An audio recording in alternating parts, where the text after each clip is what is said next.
Sudden cardiac arrest strikes without any warning. When the heart beats very fast, it can stop and people can die in a minute. Often, there are no symptoms. Sudden death can happen in general population who is not known coronarily. It can happen to anyone, young or old, man or woman. 1 person in 1,000 per year is dying from a sudden cardiac arrest or a sudden cardiac death. Sudden cardiac arrest or sudden cardiac death is electrical disruption of the heart's rhythm. Sudden cardiac arrest, as it means it is sudden, it is cardiac, that means it's to deal with the heart, and arrest is it goes to a standstill. The heart goes on a standstill and it happens suddenly. The heart is the main organ which maintains life, which maintains the blood circulation to all the body, and it beats at a particular rate. It's a muscular pump conveying blood to all parts of the body. If it stops, or if it goes into a rhythm which is totally irregular and stops pumping blood, then the blood supply to every part of the body is stopped suddenly. And if the blood supply to every part of the body stops suddenly, then the body starts dying.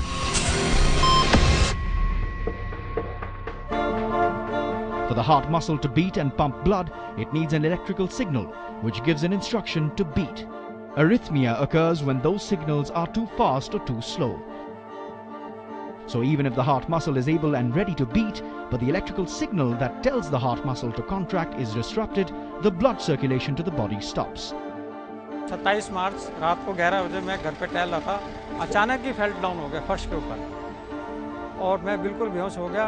उसमें ना BP था ना sugar. फिर मुझे घर वाले hospital लेके गए और there was no point of return. Sudden cardiac arrest is the first symptom that will happen in that patient. That is why it is essential to first know which patients are at risk for sudden cardiac arrest. However, there are about 10 to 20% of patients who may have some symptoms which are in form of palpitations, giddiness, loss of consciousness, any episode of loss of consciousness, then getting out of breath on walking. There is one important point here. If you have a family history of sudden cardiac arrest, which means anybody less than the age of 50 years has died suddenly in your family, then that family in fact should be thoroughly investigated for sudden cardiac arrest. मैं office में काम कर रहा था और काम करते करते अचानक मेरे सीने में दर्द हुआ, पसीना सा आया, घबराहट सी हुई, तो मेरे जो साथी हैं वो मुझे हॉस्पिटल ले गए। वहाँ कार्डियक अटैक घोषित कर दिया गया। जब मुझे पता लगा कि मुझे कार्डियक प्रॉब्लम है, मैं शोक में चला गया और मेरी फैमिली में किसी इस तरह की कोई प्रॉब्लम पहले नहीं थी। मैं पूरी तरह स्वस्थ था, मुझे अन्य कोई बीमारी भी नहीं थी। Sudden cardiac arrest is a silent epidemic. Problem of sudden cardiac death is serious.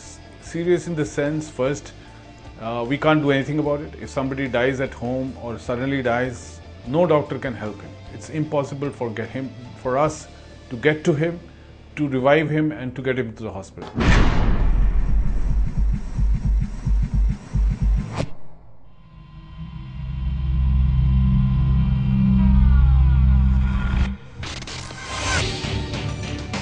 According to the WHO, approximately 4,280 out of every 1 lakh people die every year from SCA in India alone. And it accounts for almost 50% of cardiovascular deaths. But we underestimate the seriousness of SCA and also think SCA is a type of a heart attack.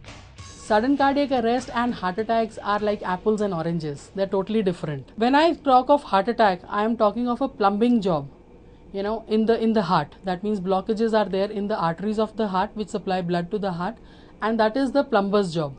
When I talk of sudden cardiac arrest, that is an electrician's job, because there is a electrical short circuiting which occurs in the heart, whereby there are sparks. The electricity is going on in the heart, it throws sparks and the blood pressure drops. If a person has a heart attack, then a sudden cardiac arrest in the first 30 minutes of a heart attack, or even as a presentation of a heart attack, is common. So actually 10% of the people may die within the first 30 minutes of having a heart attack due to sudden cardiac arrest.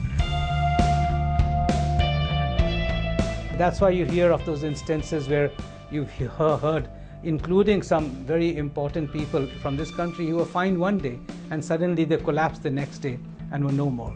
That was because of sudden cardiac arrest, most likely because a heart attack occurred, and as that heart attack occurred, a cardiac arrest occurred at the same time. Sudden cardiac death is the commonest cause of death in cardiac patients. So if somebody has a heart disease or is not diagnosed but something is lying inside which is a heart disease, he has a 50% chance that he'll die suddenly. Heart rhythm abnormalities that cause sudden cardiac arrest are ventricular tachycardia or ventricular fibrillation. When I say ventricular tachycardia, it means that the lower chamber of the heart that starts to pump at a very fast rate. Once the heart starts to beat at 200 beats, 300 beats per minute, that is the time when the patient goes into a ventricular tachycardia. And when this count becomes uncountable, which means 400, 500, that is when we call it ventricular fibrillation. That means heart is not contracting but it is squaring, right? That is ventricular fibrillation. So this is the main cause for sudden cardiac arrest, whereby the heart is not able to beat. So it is not beating because it is beating at a very fast rate. It is not able to pump blood to the brain, and the patient has a fall, has a loss of consciousness and fall in blood pressure. The highest risk patients for a sudden cardiac arrest are those with heart diseases, patients who have had a prior heart attack or prior cardiomyopathy, with heart muscle weakness, family history of SCA, or those with an ejection fraction of less than 35%. Heart is a pump, and its efficiency is measured by an index that we have generated, which is called ejection fraction. So normally we consider ejection fraction to be normal if it is above 55%. So 50 to 55 and above we consider as normal. So this is a normal zone. So anybody who has an ejection fraction of less than 50% becomes LV dysfunction. That means his ejection fraction is low. Then there is a group which is very low ejection fraction, which is less than 35%. So now this is a group of less than 35%, which is at the highest risk of sudden death. To prevent sudden cardiac arrest, patients should be aware of that ejection fraction, especially those who had a heart attack in the past, undergone some procedures like bypass surgery or angioplasty. When they are following with their doctor, they should track their ejection fraction by simple echocardiogram. When their ejection fraction is less than 35%, that means they are having the sick heart. They are at the higher risk for sudden cardiac arrest. Diagnosis for patients at risk of SCA can be done by echocardiogram, ECG, and a 24-hour Holter monitoring to catch if the patients are throwing any kind of arrhythmia. When patients have what is known as arrhythmia, which is irregular beating of the heart, the gold standard in the past was a Holter test. That has now been replaced with a kind of a patch which is just pasted on the chest. That has improved the diagnostic yield from as low as 3 to 4% to about 45%. It is important to know which patients are at risk of a sudden cardiac arrest, even though it can strike almost anyone and at any age, and typically with no warning.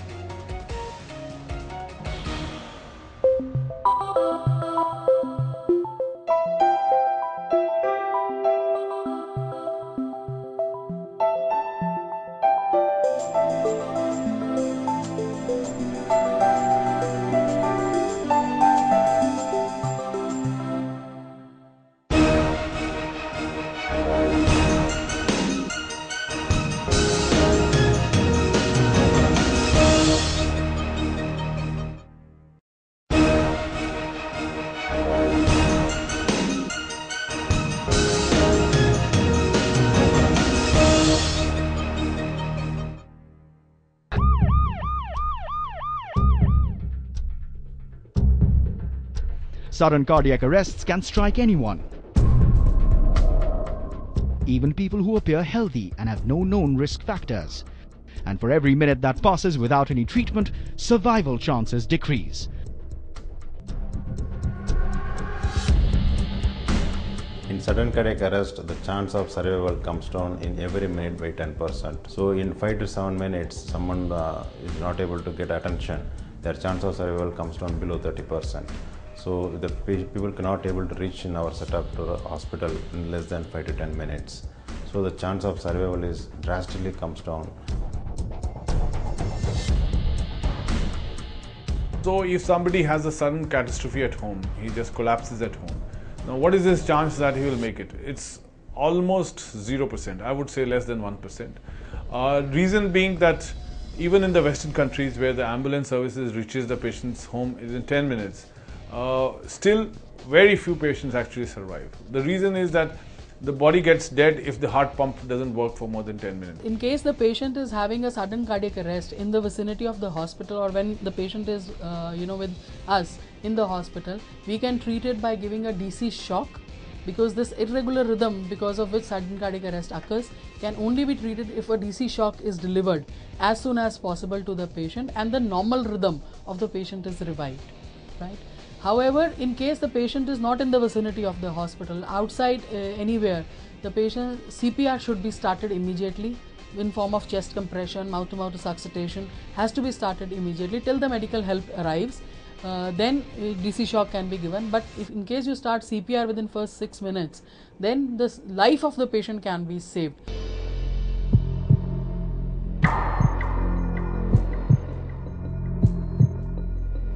You've seen this very commonly in movies or in other places, that when suddenly they show a cardiac arrest happening, and then these things come on, the two paddles come on the chest and they give an electric shock.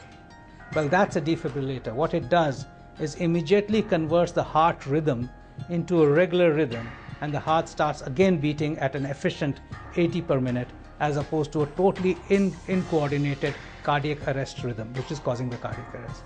Now that same defibrillator has now been miniaturized into a little box which is no more than 1/4 of an inch thick and a couple of inches in size, which is implanted under the skin with 2 wires going inside the heart, which can shock a patient out. In fact, it's such an efficient device that it senses that the patient has had a cardiac arrest. It senses that the patient is going to die. It actually picks up those rhythms. In fact, it has an algorithm built where it watches for 30 seconds, senses that the patient is collapsed and is about to going to die, then actually has an inbit to try other things, and it for 30 seconds tries something else to revive the heart back, and at 1 minute it gives a shock and revives the heart back. And suddenly a person who would have died in the next 3 minutes wakes up and says, "Oh, what happened to me?" And practically from certain death comes back to life. Now that is such a big advancement, and that's what we call an ICD.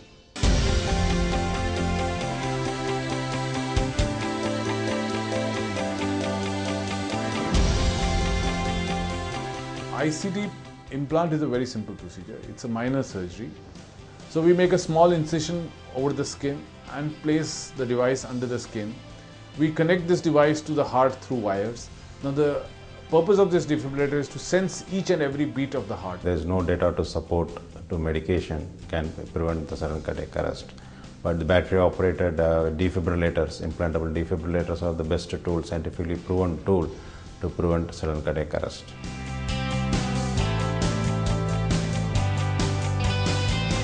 There's a uniformity of understanding. There have been numerous trials which have actually shown and proven that this is a life-saving device, and people who have their heart pumping damaged due to heart attacks or and the heart is damaged are more prone to have a sudden cardiac death. We call it a class 1 indication. What that basically means that it is the most important life-saving device for that individual.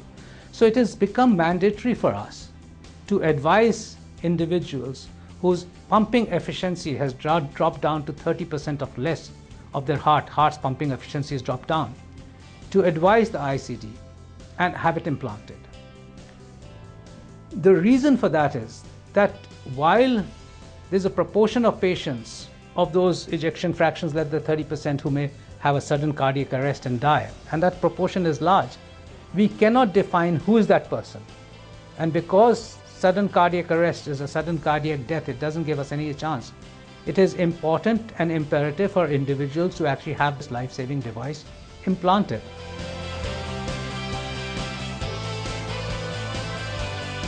Patients with age group of greater than 65 years could also require MRI scans to diagnose other comorbidities. Now, in earlier times, these would not tolerate the magnet from the MRI scanning system because the electronics would interfere with the magnet.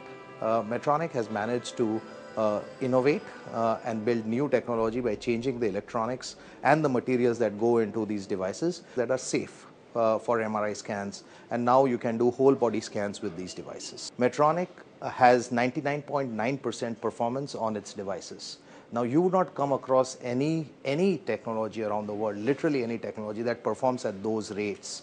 The reason those performance standards can be achieved is because Medtronic pays a lot of attention to quality. We run a program called Quality at the Roots. Now, before they go into the body, and each defibrillator goes through more than 3,000 tests, which make sure that when they go into the patient, they're absolutely safe and perform at very high standards.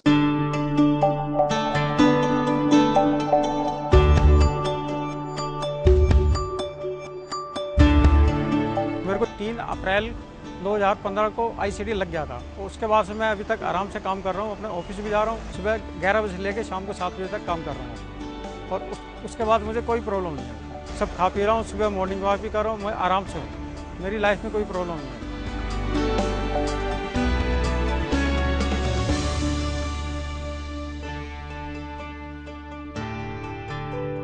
ICD लगने के बाद मेरी life बिल्कुल normal है और मेरे को हर समय बहुत संतुष्ट हूँ।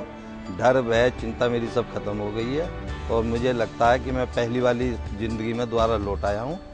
मैं पिछले 2 साल पहले उज्जैन गया था, वहाँ मेरे को शौक लगे, इसने मुझे पूरी फर्स्ट एड दी, उसके बाद मेरे को नॉर्मल रूप में ले आया। सिर्फ 1 मिनट में ही ये मुझे नॉर्मल रूप में ले आया, जैसा मुझे महसूस ही नहीं हुआ कि मेरे साथ कभी ऐसा हुआ है। Once the device is implanted, follow-ups remain essential, and Medtronic has come up with new technology that has made this remote monitoring for the patients and doctors simple. Medtronic has invested significantly in creating remote monitoring programs.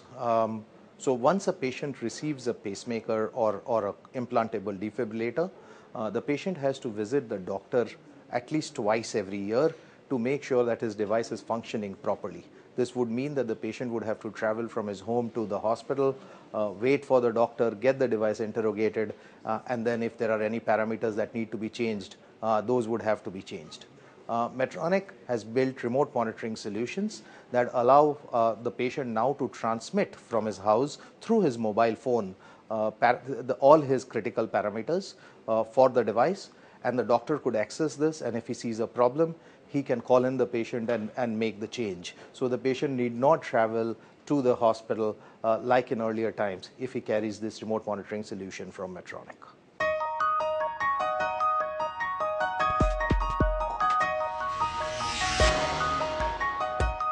Through earlier and more accurate diagnosis, less invasive procedures and improved treatment options, medical technology is transforming healthcare while dramatically improving and enhancing the lives and productivity of patients worldwide.